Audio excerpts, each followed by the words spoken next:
പ്രതിപക്ഷത്തിനും ഇതിൽ സഹകരിക്കാമായിരുന്നു. കേരളത്തിലെ 140 മണ്ഡലങ്ങളിൽ പരിപാടി നടക്കുമ്പോൾ മര്യാദയ്ക്കുള്ള ഒരു പ്രതിപക്ഷമായിരുന്നെങ്കിൽ 41 മണ്ഡലങ്ങളിലും അധ്യക്ഷം വഹിക്കേണ്ടത് പ്രതിപക്ഷ എംഎൽഎമാരായിരുന്നല്ലോ. എല്ലാത്തിനെയും ബഹിഷ്കരിക്കണം. കേരളത്തിൽ ഒന്നും നടക്കാൻ വേണ്ടി പാടില്ല. ഇടതുപക്ഷ ജനാധിപത്യ പ്രസ്ഥാനം ഭരിക്കുമ്പോൾ ഒരു കാര്യങ്ങളും കേരളത്തിൽ നടപ്പാക്കാൻ വേണ്ടി പാടില്ല എന്ന തങ്ങളുടെ അജണ്ട നടപ്പിലാക്കുന്ന സമീപനമാണ് കേരളത്തിലെ പ്രതിപക്ഷം സ്വീകരിച്ചിരിക്കുന്നത്. ഈ യാത്രയിൽ ഞങ്ങൾ കണ്ട മറ്റൊരു കാര്യം നേരത്തെ സൂചിപ്പിച്ചത് 100ാമത്തെ സദസ്സാണ്. ക്യാബിനറ്റ് യോഗം ചേരാത്ത ദിവസങ്ങളിലെല്ലാം തന്നെ രാവിലെ 9 മണി മുതൽ 10:30 മണി വരെ 2-3 ജില്ലയിലുള്ള വ്യക്തിത്വങ്ങളുമായി കർഷക തൊഴിലാളി, മോട്ടോർ തൊഴിലാളി, ശാസ്ത്രജ്ഞൻ, അധ്യാപകൻ, അങ്ങനെ നാനാ തുറകളിലുള്ള വ്യക്തിത്വങ്ങളുമായി മുഖ്യമന്ത്രി ചർച്ച നടത്തുകയാണ്. പല പ്രശ്നങ്ങളും അവർ ഭാവിക്ക് വേണ്ടി ഉന്നയിക്കുകയാണ്. ഉന്നയിക്കുക മാത്രമല്ല, ആ ചർച്ചയിലൂടെ പല പ്രശ്നങ്ങൾക്കും തെറ്റിദ്ധാരണ മാറ്റുന്നതിന് വേണ്ടി കഴിയുന്നു. ആ പങ്കെടുത്തവർക്കെല്ലാം ഒരു സന്തോഷത്തിലാണ്. ഞങ്ങൾ പറയുന്ന കാര്യങ്ങൾ കേൾക്കുവാൻ ഞങ്ങൾ അടുത്തേക്ക് കേരളത്തിന്റെ മുഖ്യമന്ത്രി മന്ത്രിസഭ എത്തിയല്ലോ, ഇതൊരു ചരിത്ര മുഹൂർത്തമാണല്ലോ എന്ന സന്തോഷം അവരുടെ മുഖത്ത് കാണുന്നതിന് വേണ്ടി കഴിഞ്ഞു. ഇന്ന് രാവിലെയും അങ്ങനെ ഒരു ചർച്ച നടന്നു. ഓരോരുത്തരും അവരുടെ അനുഭവങ്ങൾ പങ്കുവയ്ക്കുകയാണ്.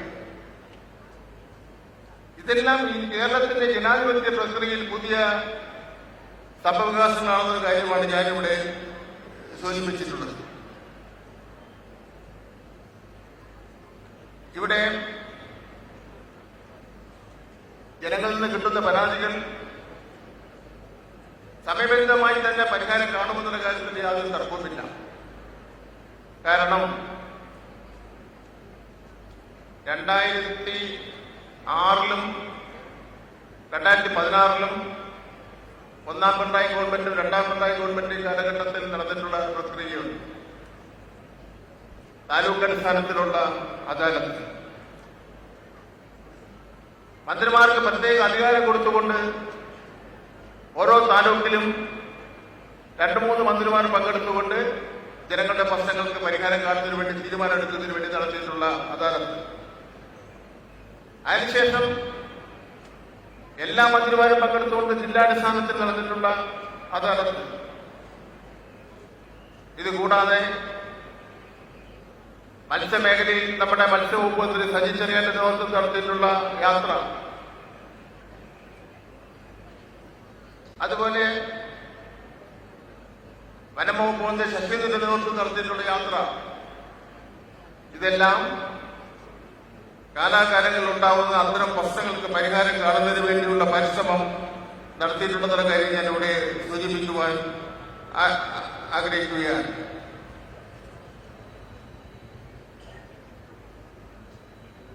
ഭരണരംഗത്ത് തന്നെ ഇതുവരെ ഇല്ലാത്തൊരു മാറ്റം കൊണ്ടുവരുന്നതിനെ സംബന്ധിച്ചിടത്തോളമാണ് ഈ ഗവൺമെന്റ് ജനങ്ങളുടെ അഭിപ്രായം തേടുന്നത്. അത് ഈ യാത്രയിലൂടെ ഞങ്ങൾക്ക് ലഭിക്കുന്നു എന്നുള്ള കാര്യം കൂടി ഞാൻ സൂചിപ്പിക്കുകയാണ്. കേരളത്തിലെ ഗവൺമെന്റിനെ സംബന്ധിച്ചിടത്തോളം ഞാൻ സൂചിപ്പിച്ചതുപോലെ ഒരുപാട് വെല്ലുവിളികൾ നേരിട്ടുകൊണ്ടാണ് ദുരന്ത കാലഘട്ടത്തിലും അല്ലാതെയും മുന്നോട്ട് പോകുന്നത്. എല്ലാ കാര്യങ്ങളെയും ബഹിഷ്കരിക്കുന്ന പ്രതിപക്ഷം ലോക കേരള മഹാസഭ,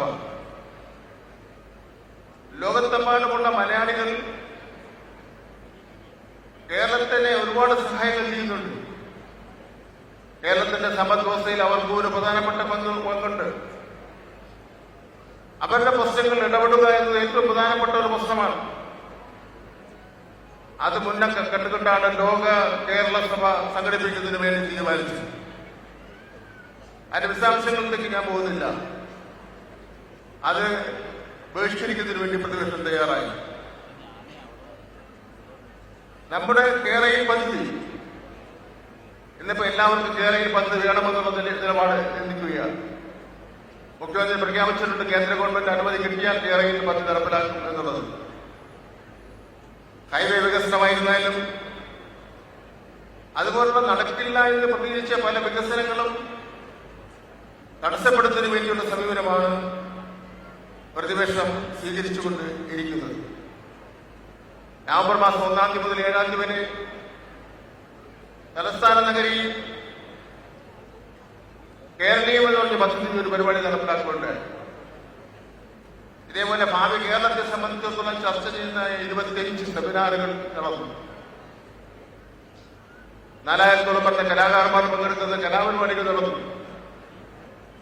പ്രതിപക്ഷം ബഹിഷ്കരിക്കുന്ന സമീപനം സ്വീകരിച്ചു. ഈ നിലയിൽ ഉള്ള സമീപനമാണ് കേരളത്തിലെ പ്രതിപക്ഷം സ്വീകരിച്ചുകൊണ്ട് ഇരിക്കുന്നത്. കേരളത്തിലാണെങ്കിൽ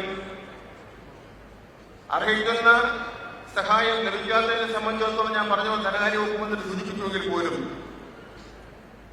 57,400 കോടി രൂപയാണ് ഇപ്പോൾ ഏറ്റവും ഒടുവിലത്തെ കണക്ക് വെച്ച് നോക്കുമ്പോൾ കേന്ദ്ര ഗവൺമെന്റ് ന്യായമായി തന്നെ നൽകേണ്ടതാണ്. കോടതിയിൽ പോയിരിക്കുന്ന ശ്രീ ബാലഗോപാൽ ആ കാര്യങ്ങളെ സംബന്ധിച്ചിടത്തോളം സൂചിപ്പിച്ചു. എന്നിട്ടും കേരള മോഡൽ വികസനമെന്നുള്ള കേരളത്തിന്റെ കാഴ്ചപ്പാട്, മതേതരത്വത്തിൽ ഊന്നി നിന്നുകൊണ്ടുള്ള കാഴ്ചപ്പാട്, സമസ്ത ജനങ്ങളെ അണിനിരത്തിക്കൊണ്ടുള്ള ഒരു വികസനത്തിന്റെ ഒരു കാഴ്ചപ്പാട്, അഴിമതി രഹിതമായിട്ടുള്ള ഒരു വികസനത്തിന്റെ കാഴ്ചപ്പാട്, പാവപ്പെട്ടവനെയും സാധാരണക്കാരനെയും സംരക്ഷിക്കുന്ന അടിസ്ഥാന വികസനത്തിന് മുൻതൂക്കം കൊടുത്തുകൊണ്ടുള്ള ഒരു കാഴ്ചപ്പാട്, ആ കാഴ്ചപ്പാടുമായി കേരളം മുന്നോട്ട് പോവുകയാണ്. വരുമാനത്തിന്റെ 65% കേരളത്തിലെ തനതായിട്ട് സ്വരൂപിക്കുന്ന വരുമാനമാണ്. അക്കാര്യത്തിൽ നമുക്ക് ധനകാര്യ വകുപ്പ് മന്ത്രി ശ്രീ ബാലഗോപാലിനെ അഭിനന്ദിക്കുന്നതിൽ ഒരു തെറ്റുമില്ല എന്നൊരു കാര്യമാണ് ഞാൻ ഇവിടെ സൂചിപ്പിക്കുന്നത്. എല്ലാ രംഗത്തും ഒരു വലിയ മാറ്റം നമുക്ക് ഉണ്ടാക്കിയെടുക്കുന്നതിന് വേണ്ടി കഴിഞ്ഞിട്ടുണ്ട്.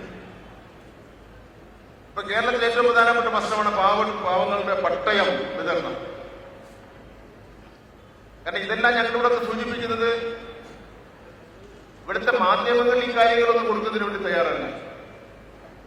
മാധ്യമങ്ങൾ ഈ കാര്യങ്ങളൊക്കെ തന്നെ ഒളിച്ചു വയ്ക്കുന്ന സമീപനമാണ് സ്വീകരിക്കുന്നത്. 7 വർഷം കൊണ്ട്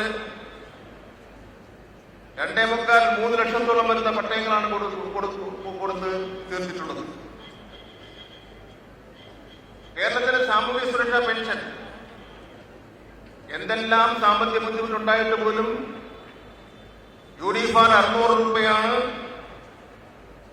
കൊടുത്തിരുന്നെങ്കിൽ ഇടതുപക്ഷ ജനാധിപത്യ മുന്നണി ഗവൺമെന്റ് 53 ലക്ഷം പേർക്ക് 1,600 രൂപ വെച്ച് സാമൂഹ്യ ക്ഷേമ പെൻഷൻ കൊടുക്കുകയാണ്. UDFന്റെ സമീപനം എന്തിന് ഇവർക്ക് ഈ പെൻഷൻ കൊടുക്കേണ്ട കാര്യം എന്ത് എന്നുള്ള സമീപനമാണ് സൂചിപ്പിച്ചിരിക്കുന്നത്. ഇപ്പൊ തന്നെ നമുക്കറിയാം, ലക്ഷദ്വീപിൽ 12,000-ഓളം വരുന്ന മലയാളി വിദ്യാർത്ഥികൾ അവിടെ പഠിക്കുന്നുണ്ട്. 34 സ്കൂളുകളിൽ കേരള സിലബസാണ് അവിടെ പഠിപ്പിക്കുന്നത്. അറബിക് വിഷയവും അവിടെ പഠിപ്പിക്കുന്നുണ്ട്. അതുപോലെ തന്നെ അവിടെ പരീക്ഷ നടത്തുന്നത് സംസ്ഥാന ഗവൺമെന്റിന്റെ പരീക്ഷ വിഭാഗമാണ്, പൊതുവിദ്യാഭ്യാസ വകുപ്പാണ്. ഇപ്പൊ അവിടെ ഏകപക്ഷീയമായി അവിടുത്തെ അഡ്മിനിസ്ട്രേറ്റർ തീരുമാനിച്ചിരിക്കുന്നു, ഇനി മുതൽ കേരള സിലബസ് SSLCയും ഹയർ സെക്കൻഡറിയും ഞങ്ങൾക്ക് വേണ്ട, ലക്ഷദ്വീപിൽ പഠിപ്പിക്കുന്ന പ്രശ്നമില്ല എന്നുള്ള സമീപനം സ്വീകരിച്ചിരിക്കുകയാണ്. ദേശീയ വിദ്യാഭ്യാസ നയം അനുസരിച്ചാണെങ്കിൽ ഇന്ത്യയിലെ ഏത് വിദ്യാർത്ഥിക്കും ഏത് വിഷയവും പഠിക്കുവാൻ തിരഞ്ഞെടുക്കുവാനുള്ള അവകാശം ഉണ്ട്. ആ അവകാശത്തെയാണ് കേന്ദ്ര ഗവൺമെന്റ് നിഷേധിച്ചിരിക്കുന്നത്. ഇതിനെ സംബന്ധിച്ചിടത്തോളം കേന്ദ്ര വിദ്യാഭ്യാസ മന്ത്രി ധർമ്മേന്ദ്ര യാദവിന് ഞാൻ ഇന്നലെ ഒരു കത്ത് അയച്ചിട്ടുണ്ട്. കേരളത്തിന്റെ പൊതുവിദ്യാഭ്യാസ രംഗത്തെ സംബന്ധിച്ച് ഏതാനും കാര്യങ്ങൾ കൂടി സൂചിപ്പിച്ചുകൊണ്ട് എന്റെ വാക്കുകൾ അവസാനിപ്പിക്കാം. 2016 ഒന്നാം പിണറായി ഗവൺമെന്റ് അധികാരത്തിൽ വന്ന അവസരത്തിൽ ഇവിടെ ഇരിക്കുന്ന എല്ലാവരുടെയും വീടുകളിൽ നിന്നുള്ള ഒരു കുട്ടിയെങ്കിലും സ്കൂളിൽ പഠിക്കുന്നുണ്ടാവും. പ്രീ പ്രൈമറി മുതൽ 12ാം ക്ലാസ് വരെയുള്ള ക്ലാസ്സുകൾ പഠിക്കുന്നുണ്ടാവും. 47 ലക്ഷം വിദ്യാർത്ഥികൾ പഠിക്കുന്നു. 1,92,200 വരുന്ന അധ്യാപകരുണ്ട്. എയ്ഡഡ് മാനേജ്മെന്റ് സ്കൂൾ, ഞങ്ങൾ പറയുന്നത് എയ്ഡഡ് ഗവൺമെന്റ് സ്കൂൾ എന്നാണ്. ഏറ്റവും കൂടുതൽ കുട്ടികൾ പഠിക്കുന്ന എയ്ഡഡ് സ്കൂളുകളിലാണ്. ചിലർക്ക് ഇങ്ങനെ ഒരു തെറ്റിദ്ധാരണയുണ്ട്, എയ്ഡഡ് സ്കൂളിനോടൊരു ചുറ്റമ്മ നയം ഈ ഗവൺമെന്റ് ഉണ്ടോ എന്ന്. ഒരു കാര്യം ഞാൻ വ്യക്തമാക്കുവാൻ ആഗ്രഹിക്കുന്നു. എയ്ഡഡ് സ്കൂളിലും ഗവൺമെന്റ് സ്കൂളുകളിലും പഠിക്കുന്ന മുഴുവൻ വിദ്യാർത്ഥികളും കേരള ഗവൺമെന്റിന്റെ വിദ്യാർത്ഥികളാണ്, നമ്മുടെ വിദ്യാർത്ഥികളാണ്. അതിൽ യാതൊരു പക്ഷപാതവും കാണിക്കുന്ന പ്രശ്നമേ ഇല്ല എന്നുള്ള കാര്യം ഞാൻ ചൂണ്ടിക്കാണിക്കുവാൻ ആഗ്രഹിക്കുകയാണ്. എന്നാൽ ഇന്നിപ്പോ എയ്ഡഡ് മാനേജ്മെന്റ് കെട്ടിടം കെട്ടുന്നതിന് വേണ്ടി ചലഞ്ച് ഫണ്ട് എന്നുള്ള നിലയിൽ അവർ മുടക്കുന്ന രൂപയുടെ പകുതി പൈസ ഗവൺമെന്റ് വഹിക്കുന്ന ഒരു സമ്പ്രദായമുണ്ട്. പല മാനേജ്മെന്റും അത് പ്രയോജനപ്പെടുത്തുന്നില്ല എന്നുള്ളതാണ്. കേരളത്തിൽ അടിസ്ഥാന വികസനം എന്ന് പറഞ്ഞാൽ നിങ്ങൾ 4000 കോടി രൂപയുടെ നിർമ്മാണ പ്രവർത്തനങ്ങളാണ് സ്കൂളുകളിൽ നടന്നിട്ടുള്ളത്. ഞാൻ കഴിഞ്ഞ ഒരു ഏതൊരു യോഗത്തിൽ പ്രസംഗിച്ചു. നമ്മുടെ സ്കൂളുകളിൽ കണ്ട ഇത് പഞ്ചനക്ഷത്ര ഹോട്ടൽ ആണ് അത്. അത്രയും പറയുമ്പോൾ പത്രത്തിൽ വാർത്ത വന്നു. ഞാൻ ഉദ്ദേശിച്ചത് 2016 മുമ്പിൽ മഴയത്ത് ക്ലാസ് നടക്കില്ല, വെയിലത്ത് ക്ലാസ് നടക്കില്ല, അങ്ങനെ ഒരു അന്തരീക്ഷം ഉണ്ടായിരുന്നല്ലോ. 5 ലക്ഷത്തോളം വരുന്ന വിദ്യാർത്ഥികൾ ഗവൺമെന്റ് സ്കൂളുകളിലെ വിദ്യാഭ്യാസം അവസാനിപ്പിച്ചു. പല എയ്ഡഡ് മാനേജ്മെന്റുകളും അന്തിച്ചന്തയിൽ സാധനങ്ങൾ ലേലം വിളിക്കുന്ന പോലെ കേരളത്തിന്റെ സ്കൂളുകൾ ലേലം വിളിച്ച് വിൽക്കാൻ വേണ്ടി ആരംഭിച്ചു. കേരളത്തിലെ ഇടതുപക്ഷ ജനാധിപത്യ മുന്നണി ഗവൺമെന്റ് പറഞ്ഞ് പറ്റില്ല, സമ്മതിക്കുന്ന പ്രശ്നമില്ല. കേരളത്തിന്റെ പൊതുവിദ്യാഭ്യാസ മേഖലയെ സംരക്ഷിക്കുന്നതിന് വേണ്ടി ഉത്തരവാദിത്വം പിണറായി ഗവൺമെന്റ് ഏറ്റെടുക്കുന്നുവെന്ന് ധൈര്യത്തോടുകൂടി എന്ന് പ്രഖ്യാപിക്കുന്നതിന് വേണ്ടി തയ്യാറായി.